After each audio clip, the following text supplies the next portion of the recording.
$200, a Super Nintendo setup costs twice as much as the old system.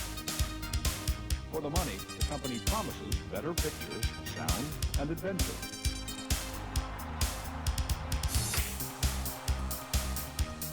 Now you're playing with power, superpower. You're the king, I tell you! The king! Only for Super NES.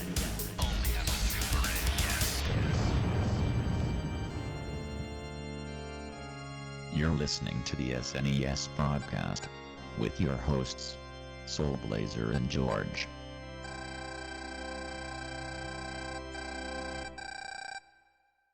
Hello, everybody. Welcome to Super NES Podcast, episode number 108 this time. Almost at 109, not yet, but we are getting there. I am Greg, joined by always by my other co-host George.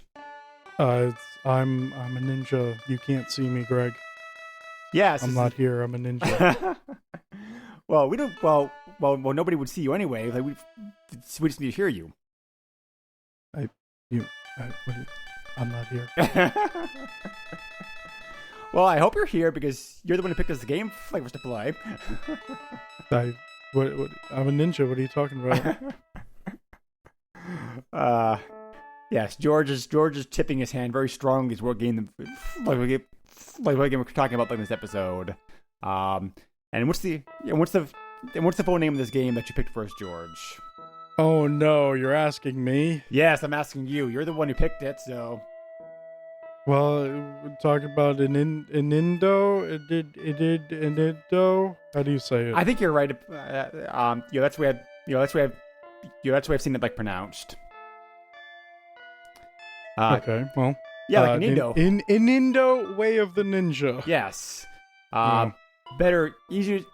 But you just say it in Japanese title, so just be glad about that. You like about that at least. Yes, This is another Koei game for the Super NES, but a very different, unique game. One of their offshoot games. It's supposed to be like one of their simulation games that the company's like best known for. So. Also known as Inindo Dato Nobunaga. Not bad. Yeah. Or Super Inindo Dato Nobunaga. Right. Yes. So this game is this game originally came out, as many Koei games did, for Japanese computers first, before getting a Western release. It originally came out for the PC 8801 SR and the PC 9801, which were two popular lines of Japanese computers. Also the MSX2, which is the improved version of the famous MSX computer, and the Sharp X8 and the Sharp X68000, which we talked about before in past podcasts. That was the biggest gaming computer in Japan for several years during the 90s. The game originally came out. Did you bring up that it also came out in China on DOS? Not yet. I'm getting there. Well, there you go. I gave you that information. Yep. The game originally came out in Japan the systems in 1991.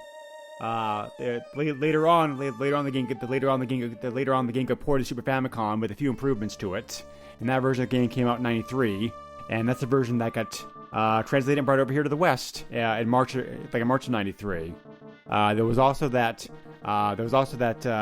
DOS version of the game, as George has mentioned, in China only, which is curious. It says it's playable in English as well. Yeah. This is very curious to me. And then also, what's very curious, George and I talked about this off mic last week, trying to figure this out. There was also the game was also included. The game was also included in 2003 as part of a Koei collection pack, the 25th anniversary pack, like Volume 1. Actually, I'm sorry, that came out. The collection of 2003. The game was ported to Windows 98 for that collection, and that's the first time that game. And apparently that collection must have gotten released in Europe, because that first time that Europeans got a release of the game. Yeah, we were also talking about how this was a game, a collection ported to Windows 98 or whatever, but it was 2003, so why wouldn't they just make it for Windows XP at this point? But hey, whatever. Yeah, the best guess I have about that is that the emulator, the Windows 98 emulators running running the PC 98-01 version of the game. So the only guess I have is that at that time period, there was not an emulator for that computer like Windows XP. I don't think that's how that works, but okay. But that's the best guess I can make about why that is. But I don't know. I have no idea. So who knows? But the game was made available as a standalone version 2 years later, 2005. So yes, that adds even more mystery, mystery to the question. So I do kind of want to check out that PC version.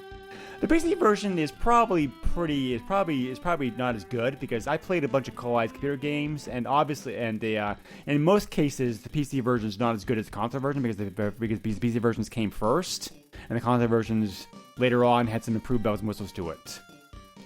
So the console versions are usually the way to go. One notable exception to that though is PTO2.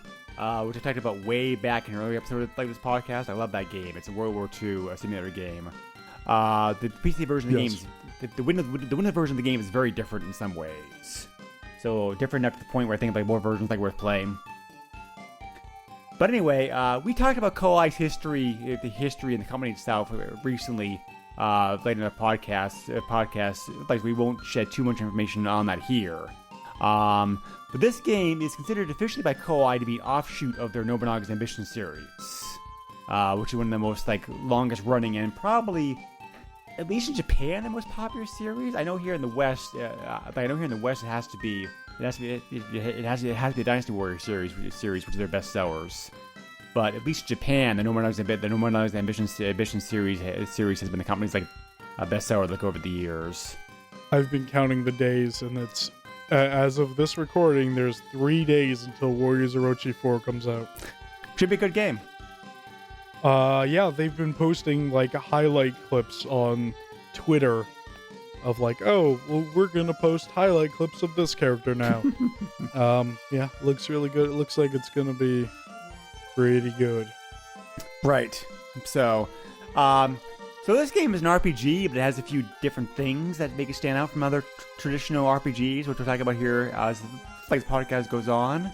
But before we get into the game itself, George, what was your reason for wanting to cover this game? You hadn't played this before in the past, right?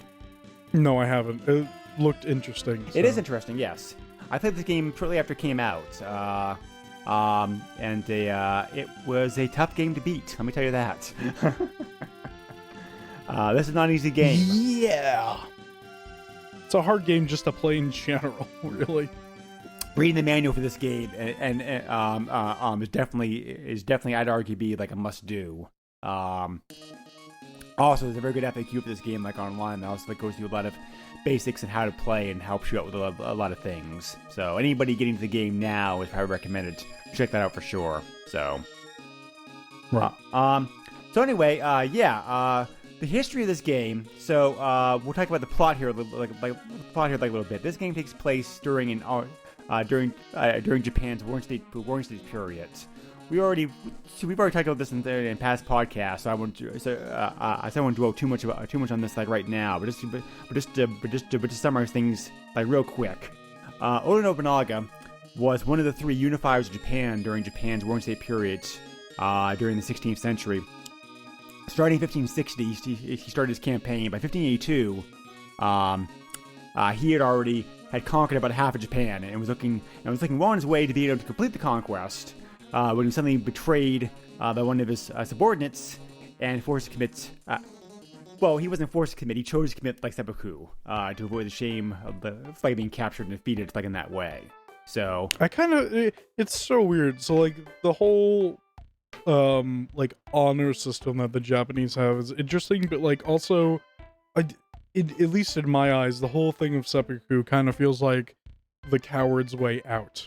And I feel that personally, I feel like that's more disgraceful than, owning up to everything. Well, you know what I mean? Yeah, I mean, it's hard for us Westerners to look at it the same way the Japanese do because the whole philosophies and way of life and whatnot is still of course is very different. It still is now these days, but like we may consider it to be a coward. They consider it to be like an honorable way, like being able to an honorable way to end to end their life and face their defeat, like on their own terms. But yeah, the actual process of seppuku was not pleasant. Like, you know how they actually, like, No. Yeah. So yes, you know, like, how that, so you know how it was actually, like, committed, right?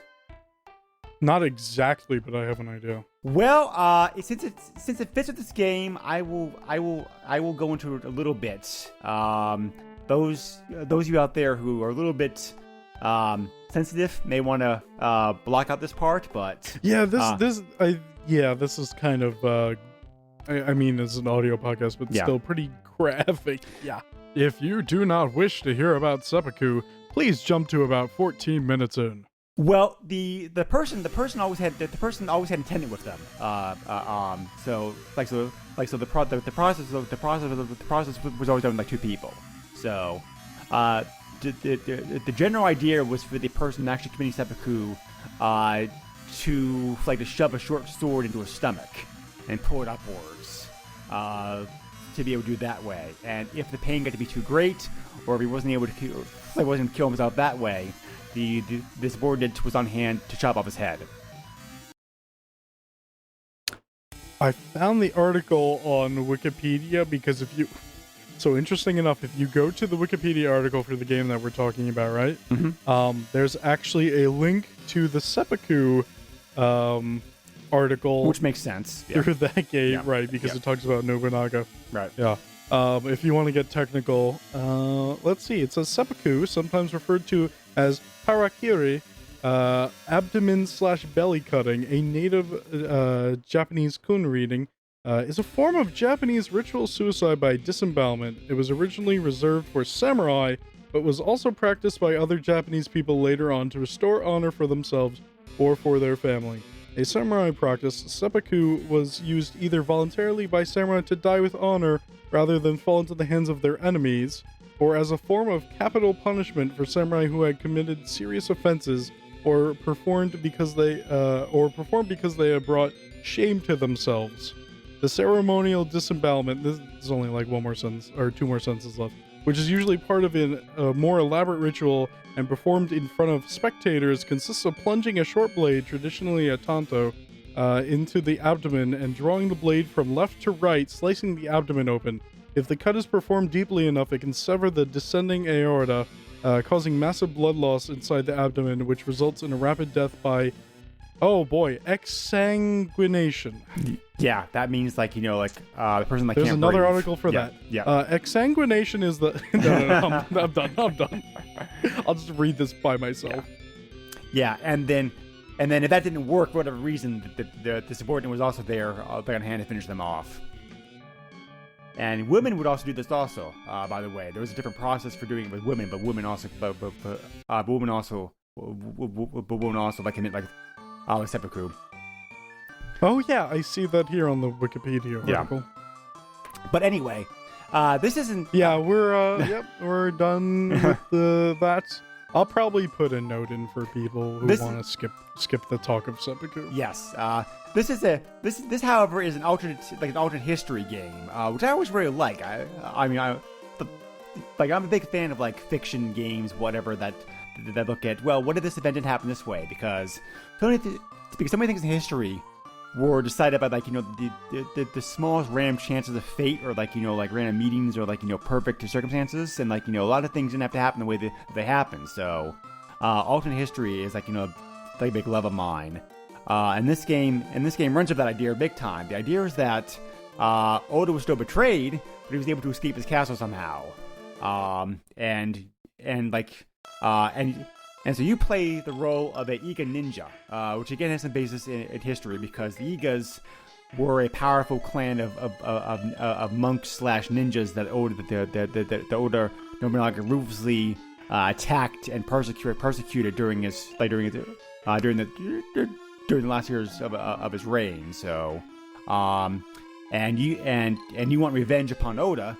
You find out when the game opens that he survived, and you take it upon yourself to be able to defeat him. And so the game basically had you going about trying to get the experience and to be able to make that happen. There's the game starts 1582, which is the historical year of Nobunaga's death. There's a time limit. If the player does not win by 1601, the game automatically ends. So you have as you have 19 years to get your goals done, which should be enough time. Right, is because that's when Nobunaga does the stuff? No. No? No, but No? yeah, I don't know why they picked 1601, but I thought that was the reasoning why, but okay. yeah, but so the manual to the game does give a very basic how to do this thing, which is a very like good guideline here, talking about here as how the actual game plays out. You are a very young and experienced ninja, obviously, when the game starts, and you have to build your strength up. The first thing you have to do is you have to go to the cave north of your village and locate the password. It's actually called that in the game, the password. So some kind of very ancient powerful word, I guess. That finishes that in the eyes of your clan makes you a ninja. Once you have that, you then have to travel to various training grounds across Japan to gain experience learn your magics. Each training ground has a dungeon that you have to go through to complete. And there are I think four dungeons altogether in this phase of the game that you have to go through. Once you reach level 7, you're able to recruit allies in towns at that point. You can have 2 characters in your party one time. And you usually have to befriend them and build your trust up for them in various ways before they join your party. Having allies in your party, however, makes the game much easier. Yeah, but it's annoying because there's the whole thing of what do you call it? Sometimes people attack you, and it's so annoying. Because there was a point in time when I was playing this game where almost every little thing I did, there would be somebody popping up to attack me, and they were way too strong for me. But some of the people who pop up and attack you are people who want to join you but want to make sure you're strong enough. Mm-hmm. Yep. And then there's just people who like to be really rude, and I wish I could cut their heads off because they won't stop bothering me. But yeah, that kind of plays into it too, where people attack you and then you beat them and they're like, no, stop hurting me, ah! And then they run away, and it's okay, well that happened. And some of the characters you actually have to defeat in battle first before you can recruit them in your party at a later time. So. Yeah, or you could just attack people willy nilly. You meet them in inns and what are they called? Tea houses? What are they called? Yeah, tea houses. Okay, yeah, you meet them there too, and you could just attack them. There are literally hundreds of characters in this game. That's pretty cool. So, continuing the basic flow of the game. At level 15, you gain the ability to start hiring stuff out. The various daimyos, the other warlords of Japan, to perform spy missions for them, on their behalf. So this is a major way to gain trust and also earn money from the daimyos who are opposed to Nobunaga, because you're gonna need their help later on. Yes. Once you reach level 18, you can offer your services to them for something else. You can then offer your services to them for battles. So when they attack somebody else, and this is definitely where the Nobunaga's ambition influence most strongly shows. So when they attack somebody else, it goes to the battlefield, and you can actually use your character in the battle, using magic to the battlefield to help tip the scale in the favor of the daimyo that you're working for at that time. Which is a pretty cool thing. Yeah, it is. You definitely want to do this in battles which daimyo fights against Oda, because you want to make Oda weaker for sure. So because eventually, once you gained once you gained all your magics, and once you have enough trust with Nobunaga's rivals, you can convince them to attack his territories, and you have to.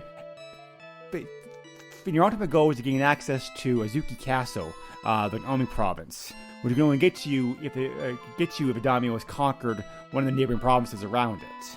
So, definitely weakening Nobunaga earlier on in the game makes this part of the game easier because you can't go to the final part of the game until you've actually until somebody has weakened them enough to actually gain land next to the castle. So, and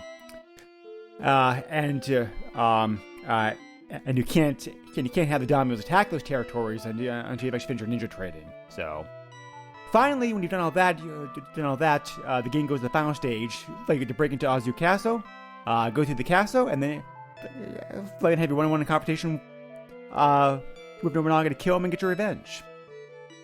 So that's the basic game in a nutshell. And for such a short story, it takes you like 50 hours to do.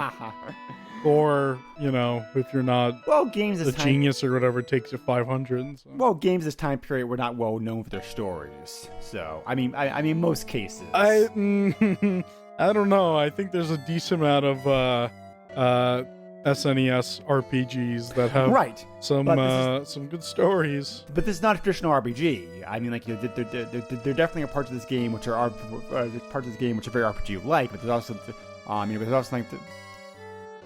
there's also some big differences. So. This game is very rough because every step you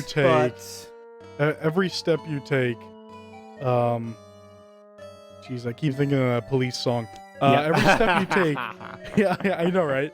Every step you take in this game, is like a hardship, and at least for me, because I kept winding up, having to grind for a while until I can take another 2 steps or whatever, Yeah.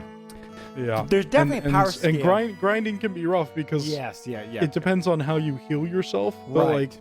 If you abuse ins, time will forward so much if you just keep using the ins. So it's kind of like a thing of making sure you just have enough medicines and antidotes and whatnot. And that's a decent amount of money. So it's just, and I don't know how other people play, but that's how I had to play, was grinding off of every little thing. Right. Just to get somewhere. And it was I still like the game, but it was kind of rough to do that. There's a trick in the game that you can use to earn money without passing time. Which we'll talk about here later on here, but you can kill the monsters give off a decent amount of money. They do, yeah. The problem is, good luck being able to fight them, because sometimes they just gang up on you, and it's whoa, hold on, this is the second dungeon, and I'm only level 4, what's going on here? Whoa, hey now. The power scale of this game is definitely imbalanced, which makes the first half of the game very difficult. Like George mentioned, you really do need to be careful. You really do need to spend a lot of time grinding. The first half of the game can be frustrating. Having said that, once you get to a certain point, once you get to past level 15, I'd argue the game becomes much easier because at that point you're a lot more powerful. You have your ninja magics. You're doing missions for the daimyos at that point. The game also gets more interesting, I think, at that point also, because the battles open up a whole new aspect of gameplay. But yeah, if you stick with it, your character eventually becomes a very very powerful ninja. The problem is just getting there. Not everybody's gonna have the patience to do that. Yeah, I would like to see them, and they're probably not going to do this, but I'd like to see them remake this game and make it easier in the first half at least, where everything isn't as powerful, or they don't gang up on you as much, or whatever, modernize it a little bit. I'd like to see them and maybe put it out for $25 or something like that, because it's Right. Yeah, that would be technically a smaller game compared to sure. a lot of games today, but I doubt they're going to do that. But it would be really cool to see like a more modern version of this game where it's more playable, Yeah. little more streamlined, I guess. Which, like, I actually believe that a decent amount of this game is pretty streamlined, especially for this era. Sometimes doing simple things in games like this is like so many hoops you have to jump through, but this game like makes a few things easy. Sure. Yeah. Yeah. There's I just wish I knew that sleeping at an inn would not cure everything; it would just heal you. So I learned that after the first time I was poisoned that sleeping at an inn does not cure that, which in real life makes sense. But yeah, that's frustrating. you would think. You would think in an RPG. Well, there are a couple old that they do that, but yeah, there are some old school RPGs that operate the same way. I can't think of that. I can't think of I can't think of the name of one like that. It wasn't the idea of me not thinking of it. It was the idea of that maybe they would heal everything if you end the end. Oh, okay, they're gonna play it by like these type of rules. Okay, I'll just compensate for that. Yeah, no big deal. Right. But I guess I should have read the manual. I always forget to do that. Because I guess I'm just so used to like not having to do so. You know what I mean? Yeah. Well, a game like this particularly, a game that has this is probably a game you should read the manual for. Yeah. Yeah, it's a very complex game, and it's also like very nuanced. Right. Because like I said, the manual does give you that basic guideline of what to do to beat the game. There's really interesting things that this game does. One of them is the characters that George mentioned earlier. Not every character can be recruited because some characters will always be hostile to you because they belong to like rival clans. So you need to recognize fairly early on which guys you actually can eventually butter up to join you, and which guys are just gonna be like thorns in your side the whole way through. So which is very Japanese. It does fit the time period, the theme of the game like very well. But it also but it can increase your frustration.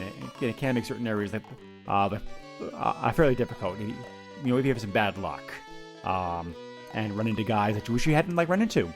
Bad luck is the thing that I had playing this game. The battles themselves take place in a typical RPG turn-based fashion. You can attack, cast magic spells, and use items and that kind of stuff. So, nothing really too much to talk about here, I think. There's also optional dungeons you can do to gain experience, and find extra items, besides the mandatory dungeons that are required to go through, to actually progress the progress the actual plot of the game. And there's also George, I'm not sure if you picked this up, around halfway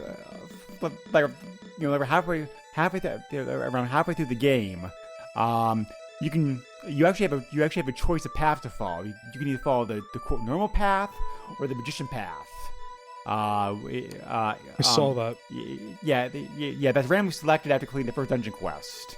The main difference with that is the enemies that you face.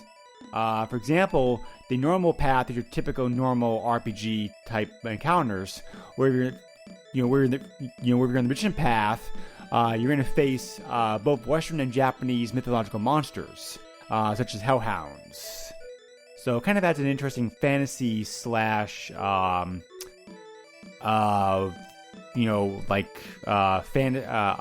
fantasy slash mythology aspect of the game, which is kind of interesting. I mean, it's kind of like, I wish you had more choice in actually determining whether or not you actually pick that path or not.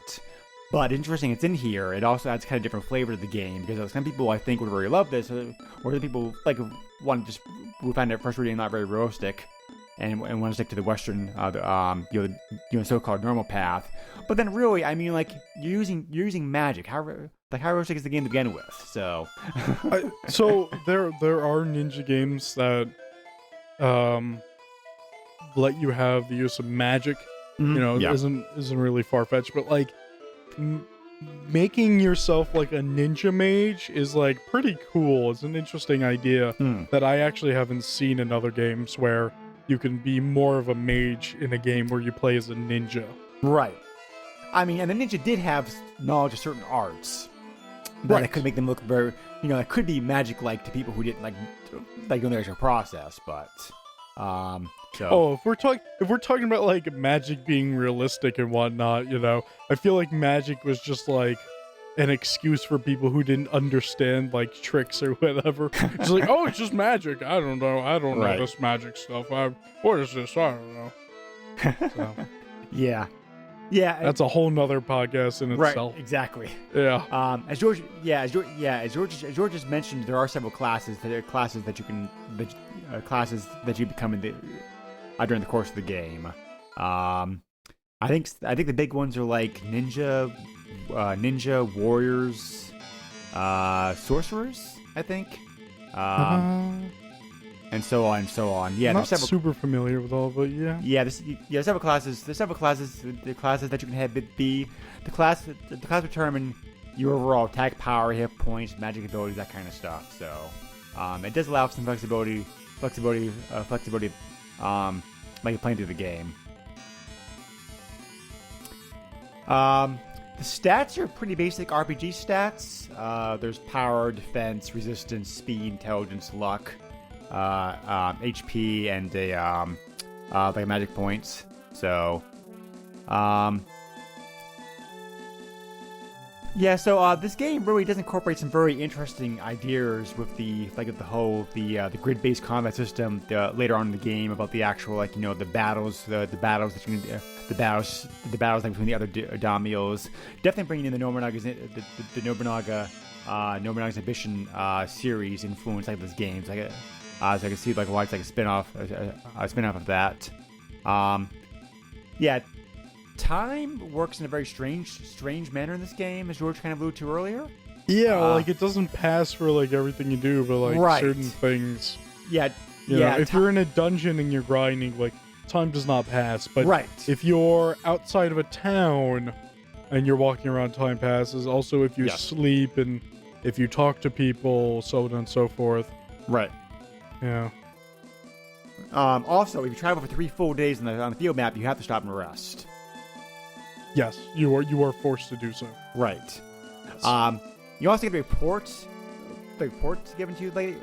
At the end of every month, it kind of gives you a brief, your summaries of what's going on in Japan as far as the actual wars and conquest and that kind of stuff. So yeah, so this is interesting. I played a decent amount of Samurai Warriors, another Koei game, and it's interesting how I actually recognize most of the names that pop up, or at least the family names. Right. It's like, oh, hey, wow, I recognize some of these names.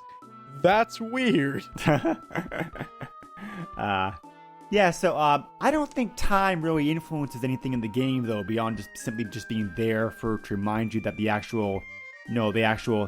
game does eventually end in 19 years. Well, time. What happens when time passes is also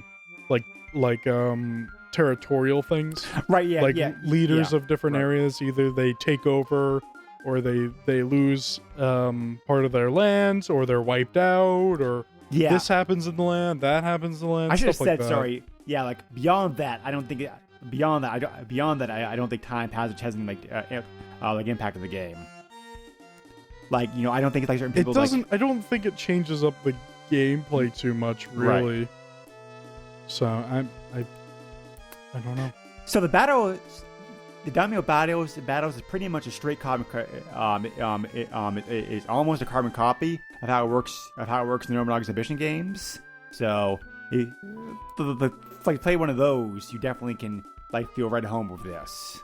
So, one piece of advice I can give: don't bother trying to do a battle until at least level 18. Learn the blaze spell, because you need to be strong enough to be able to influence the battle, and the blaze spell is just murder on the battlefield.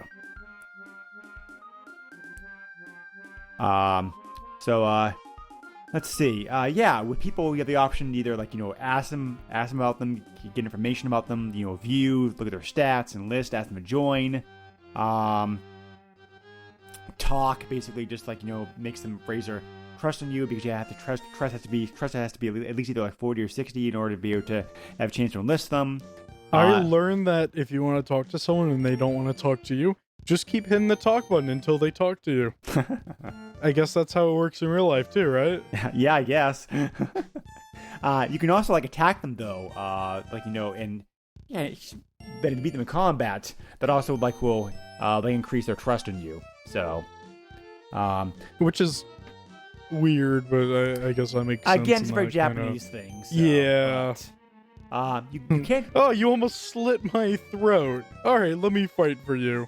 You can't, it's however, a weird thing. You can't, however, kill some people though. But by doing this, so be careful. There are some people. Yes. Or you could get yourself killed. Yes. That early on. That happens a lot in the early part of this game. So save often. There's also seer towns you can talk to find out how compatible you are with somebody. So.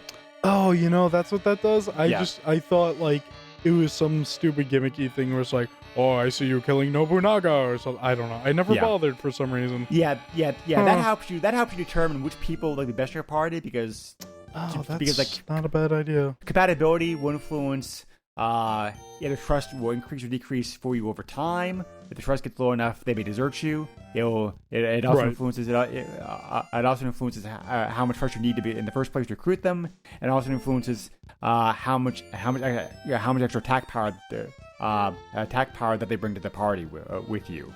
So that could be handy. Yeah. There's four broad character classes: ninjas, sages, wizards, and warriors. So, ninjas are skilled fighters. They're able to do many weapons and armor. They have knowledge of the ninjutsu magic. Very good all around fighter to have. Sages are more healing and support magic people.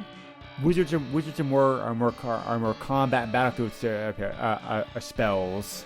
And warriors have no magic, but they also have the highest power in the game. They're able to wield the strongest equipment. That's probably something I play as. Yes. So, and then each of those classes is also subdivided into 16 subclasses, just to make things more complicated. So, we will not go into all that here because it's a long list. Yeah, there's believe it or not, there's a lot to this game. There is. It's very deep. It's very complex. It's very ambitious. Frankly, I'm surprised Kawhi even released this game here in the West in the first place, because the game didn't sell particularly well. Reviewed very well. We'll get to that later on, but the game didn't sell particularly well, so it's it's kind of surprising. Kind of surprising Kawhi even brought the game over here in the first place. I feel like this is one of those games that are just this is a little too hard, so that might have affected some of the sales. Yeah, I think so. But like you said, the game is very difficult. Even if it's just a straight RPG, that can be a very difficult game. Yeah, brute forcing is the only thing you can do in this game. Right. Whereas there are RPGs that are tough, but you can kind of think your way out of a lot of situations. I feel like this game is really just super brute force. Because I found myself just I have magic now. Oh, I'm going to kill this guy in one hit with magic. My strength is crap. So here we go. You also have the you also have the dialogue stream. You also have the dialogue screens with daimyos later on in the game, which you start earning their trust. Where you can influence them and do the missions for them, and also try to sway them to attack certain provinces and that kind of stuff, which is pretty cool. There's also some gambling in the game. Also, did you doing bingo bingo games? I almost never gamble in games. Yeah. It's more of a life thing for me because I never gamble in real life. Interesting. Huh. Yeah, I have never gambled, and I may never gamble. It depends on what happens in life, but it is not a thing that I look to do because it's just I feel like it's a waste of money. Like, oh, there's a chance of winning money. Yeah, but there's probably a greater chance of losing it. I don't know. It's a me thing. Well, with emulators and save states, you can like avoid that, but yeah, but I also was like, I wasn't playing this at the computer. I was playing this off of the Pi, so okay, all right. Doing save states is little, like a couple more steps. Well, it's just more of a convenience thing. It's just like I only really save state when I like really needed to in this game, which honestly I actually did a decent amount of, because there were times where I had to rely on RNG of like getting out of a battle I couldn't win or whatever. Right, yeah. And it was just like 9 times out of 10 I would get hit a couple times and die when I'm trying to escape. So yeah, I just oof. Yeah, playing a casino in a game depends upon, for me, like what the game is and how important it is, the overall impact of the game. For example, the casinos in the Dragon Quest games are very helpful. You can get some really some great rare prizes like in those casinos. So I definitely always make it an effort when playing those games to do that. Yeah, I should probably loosen up, at least with video games, about gambling, because even in like the Yakuza games, I'm just like, oh, this is a gambling hall. Okay, I'm out. Goodbye. Because like, or sometimes they'll be like, oh, you gotta play a game. I'm like, ah, crap, I gotta play a game. But usually like those like them programming you to actually like play around or whatever is like part of the story or a story or something. So so yeah, I should probably loosen up a little bit on that. Well, just real quick, the casinos here in this game, there's both a regular and high class casino, which you can't get into until later in the game. So when they become like more powerful, well known, you can earn some some very rare prizes here. So I think it's worthwhile in this game, playing them. It's basically bingo. You're just doing you're just playing a bingo board 5x5. So and if you have and winning or do chips, the chips that you can turn in to get the prizes, which can be some very valuable and some very some powerful items. So I think it's worthwhile in this game for sure to do that. I was just thinking about this, right? So I don't know if there's a game like this, but have you ever played any of the Way of the Samurai games? I think I have. So for anyone who doesn't know, Way of the Samurai is kind of like an open world-esque type of game where you play as a samurai and you could be good, you could be bad. There's a bunch of stuff you could do, and in later titles they just keep adding more and more stuff. Like the fourth one, which might be the newest one, I forget, but in the fourth one you can buy a dojo and get students and train them and whatnot, or you could be a bad guy that steal things or whatever and just make money off of stealing stuff or whatever. But is there a game that's out there that's in ancient Japan where you can do whatever you want, essentially, where you can be a farmer or whatever, you could be a merchant, or you could just be a samurai or a ninja or whatever? Is there a game like that? There's probably an RPG out there that I'm not aware of that's like that.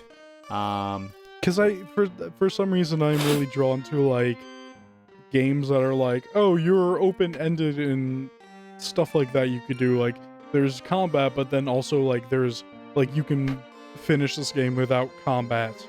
And for some reason sometimes I choose things oh, I'm just gonna be the merchant and not do any combat. But sometimes I'm hey, I want to be this really strong guy and just kill everybody. Yeah. I might need to talk to somebody. Just kidding. So there's a few other so there's a few other interesting gimmicks in this game. I'm not sure if you ran across all these, George, but one of them is that the programmers were definitely aware of the fact that the player would have to do a lot of grinding in this game. So, but they also try to cap that a little bit. Certain dungeons, if you spend too long certain dungeons, actually, I think it's like any dungeon. If you spend too long in that dungeon, you eventually reach a point where enemies stop appearing. I have not seen that yet, which is weird. Yep. Eventually, they're like, no more enemies for you, and like it stops. Which I'm sure the program was put in to prevent the player from over leveling. So, I mean, I'm sure even if you get to that point, you might be still somewhat over leveled. Yeah, possibly, but because like I leveled up a bunch of times in one dungeon, and I still have not seen the end of it. Like the end of the monsters, I should say. There's also a lot of boss fights where you can't simply attack that boss with everything you got like you can like with most RPGs. There's definitely some boss fights you have to like outthink the boss instead. You have to be like, okay, he's using this attack, so I need to counter with this, or I need to be these hexes hexes like in order to be able to avoid attacks, or I need to do this and that. It's interesting. It certainly adds a lot more complexity to the game, but it also makes it more challenging in the sense that you can't just simply just like over level and overpower a boss. You have to think about how best to approach them and defeat them in combat. So that's a pretty interesting gimmick of this game, I thought. Yeah, I like brute forcing stuff in games.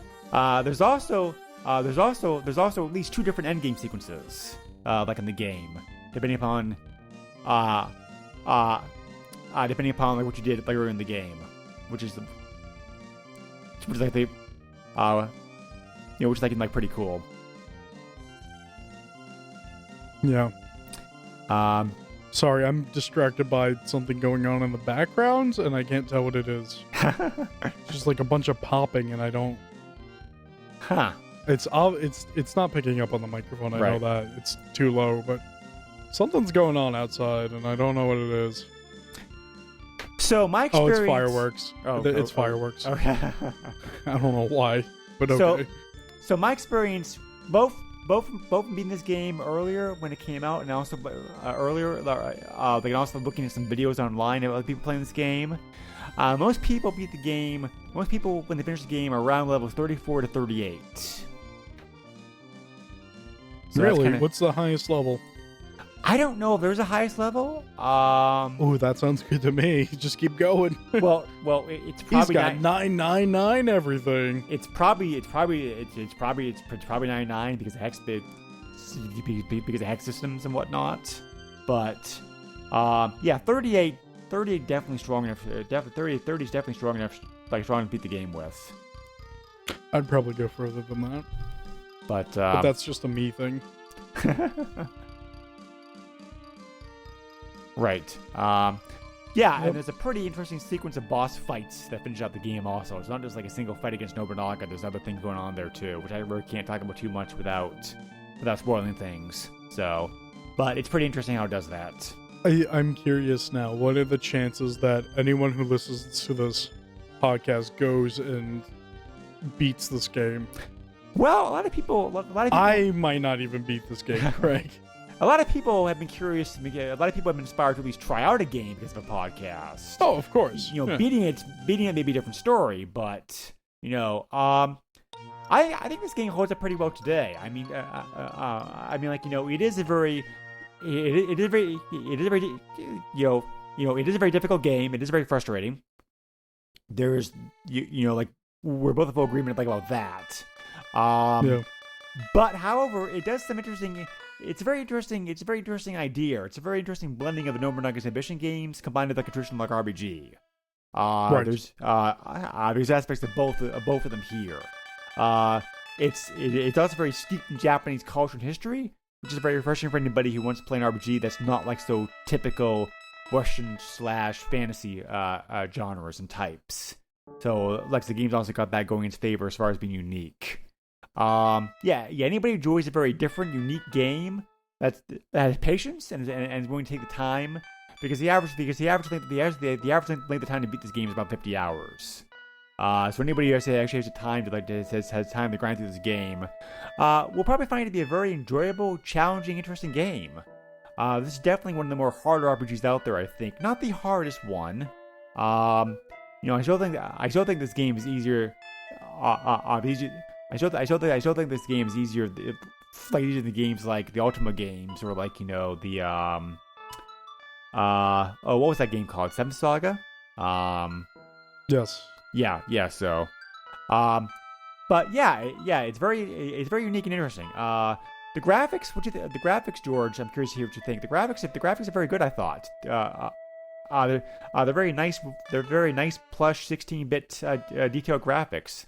As something that has been ported from a PC game, a Japanese PC game. Yes. It definitely has that look to it. Oh yeah, definitely. It looks nice. It's not the most beautiful game on the console. Sure, yeah. But I feel like there's enough justice done to how it looks. They also upgraded the graphics quite a bit for like the Super NES. So right, I mean, but I feel like if it was a standalone or originally made for the Super Famicom, Super Nintendo, whatever, I feel like the graphics would have been better. True. Yeah. You know what I mean? Because because if they're porting it over, they're probably just gonna try to bump up the graphics a little bit and be like, oh, we'll put a little more effort into this, but sure. It probably retains the base graphics, maybe. I don't know. I haven't checked out the PC version, but yeah. No, that's right. Yeah, definitely. The music in this game, I think, is like very good. I think it's like a very underrated soundtrack. The music in this game is nice. There are some parts that are kind of just like, and I feel like, I don't know if it was just me, but I feel like the dungeon music was a little grating on the ears, at least the beginning of the dungeon music. Yeah, sure. Yep, especially when you get into a battle and then you go back to the dungeon and it replays the music. It doesn't continue it, so you keep hearing the beginning of the song, and like the beginning of the song is like the only part that's kind of grating on your ears. Right. Yeah. Other than that, everything fits and is nice.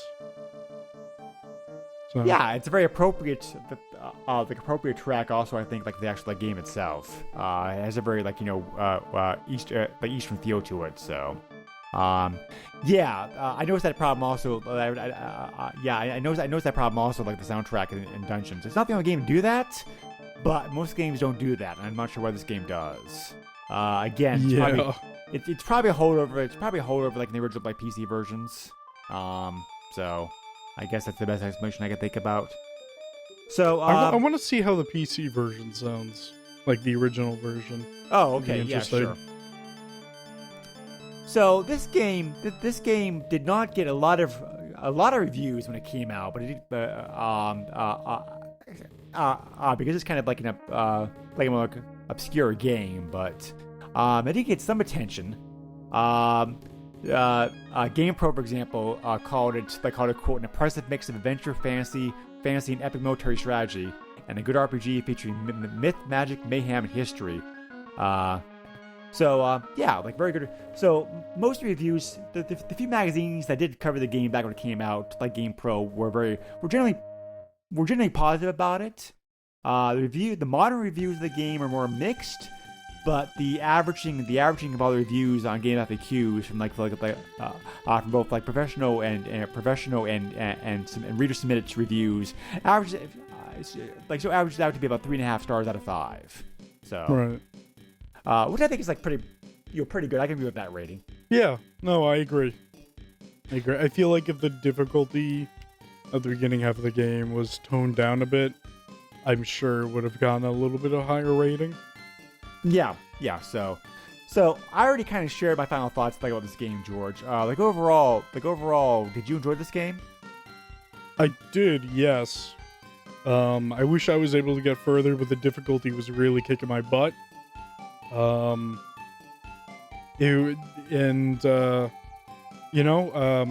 Sometimes when I jump into these games that seem interesting, sometimes they're kind of a flop, but I'll still or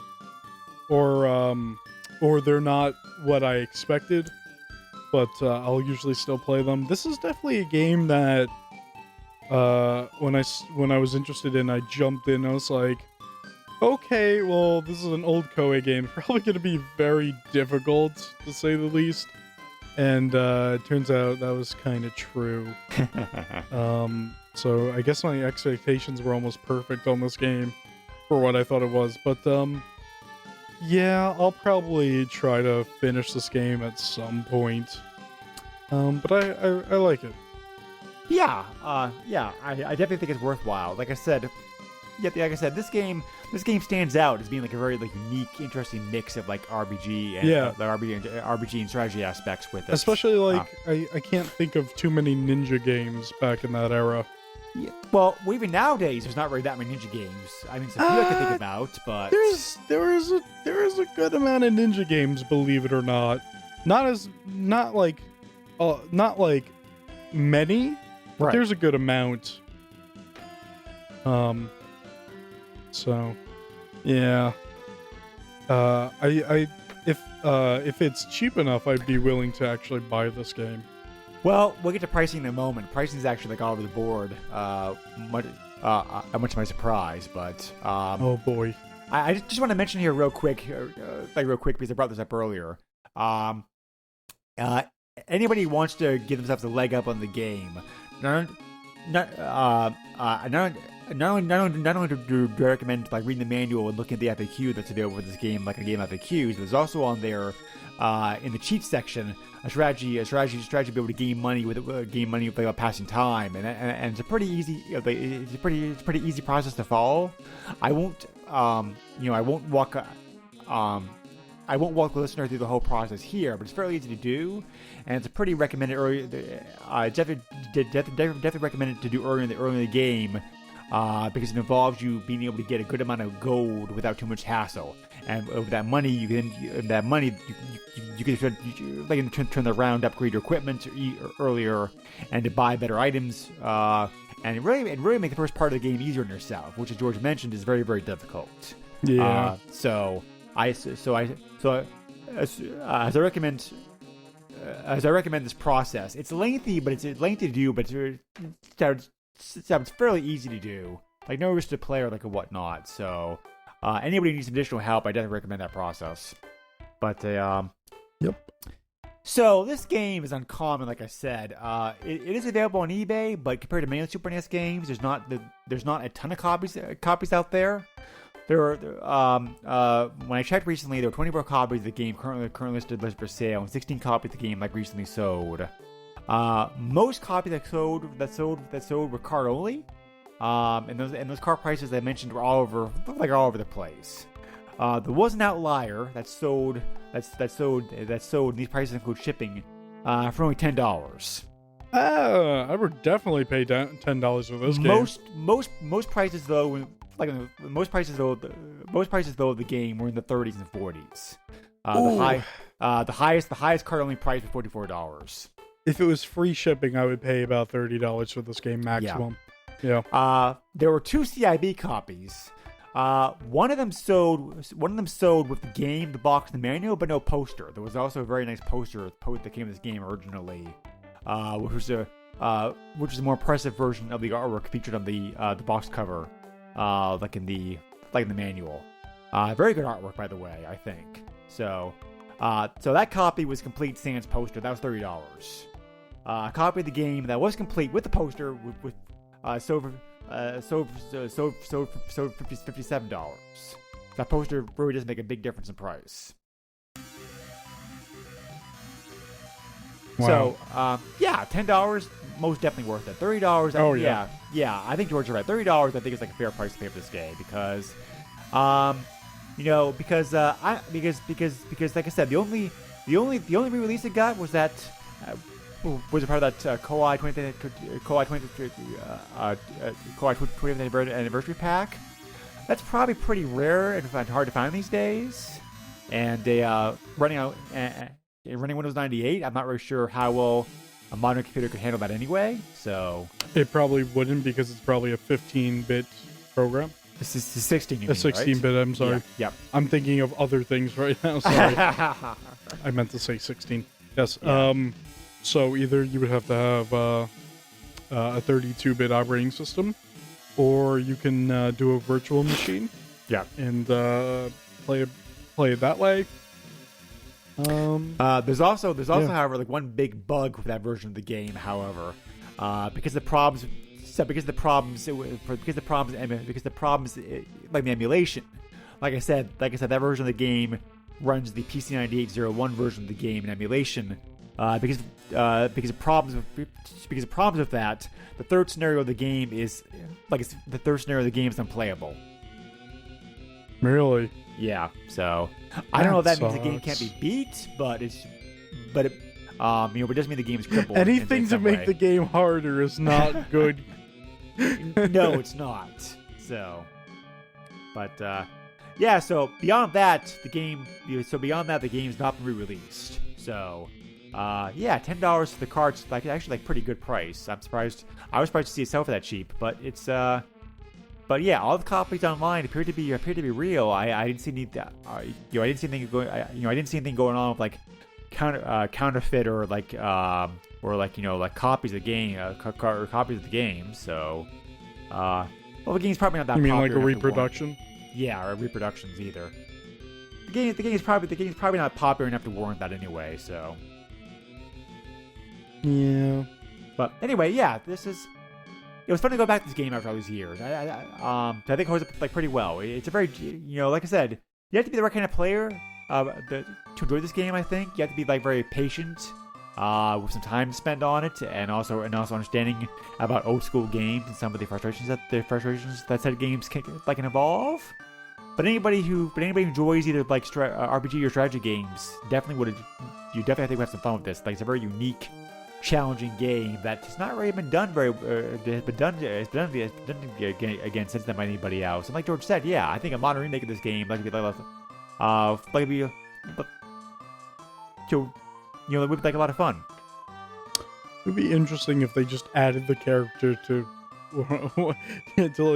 Warriors Orochi or something. Oh, hey, this is the character from Inindo Way of the Ninja, and everyone will be like, "What's that game?" Although I'm really looking forward to see what characters are in that game, because the third game they had because they had the merger with Tecmo. Right. They had Ryo Hayabusa and whatnot. Oh, cool. In the third game, so Yeah. one of his weapons is a baseball bat. So yeah, Ryu is probably the most famous game ninja. Because probably being the star of his own two major franchises, and also appearing in numerous other games. So Yep. yeah, but also they included one of the characters from, or a couple of the characters from Warriors Legends of Troy, which is I don't know if you even know this game, Greg, but that was a launch PS3. It was I think it was launched, yeah, but it was a Canadian Koei game, and it's weird. It doesn't really play like a Warriors game, but yeah. Two of the characters are in Warriors Orochi 3, which is weird. Yeah. Yeah. Well, obscure crossovers are the rage these days. It seems like. I mean, Nintendo's always putting obscure characters into their Smash Brother games. So, yeah, they've got a crazy lineup for the one that's coming out soon. Oh yeah, should be a good game. Looking forward to it. Yeah, I'm interested in getting that game. But anyway, so interesting look at a very old, a very challenging, unique, old school RPG-ish type game. So yeah. Thank you for giving me the incentive to go back to it again, George. I'm not going to beat the game again because I don't have the time for it, but yeah, I think the game holds up. I think the game holds up pretty well today. Yes and no. So we want to thank our Patreons for helping support us. As always, we have a Patreon available at www.patreon.com/SNES podcast. We can get other great benefits such as early access to the episodes, being able to dictate games, that kind of stuff. We want to thank Chad and Richard at this point. And next up on the podcast, we're going to be doing Chad's last pick, for the pick with the podcast is being a Patreon supporter.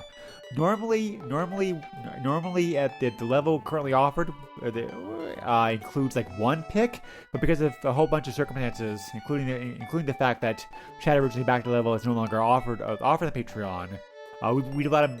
We've allowed him a couple extra picks for compensation, and the last pick for us to play is a game I think is fairly obscure. I've never really heard of it. That's called Uniracers. Oh, this game. Yes. So I've never played it. We're going to be looking at this next time, so it should be interesting. it's an interesting game. Oh, you already played it? I have not played it, but I've seen video of it. Okay, cool. All right.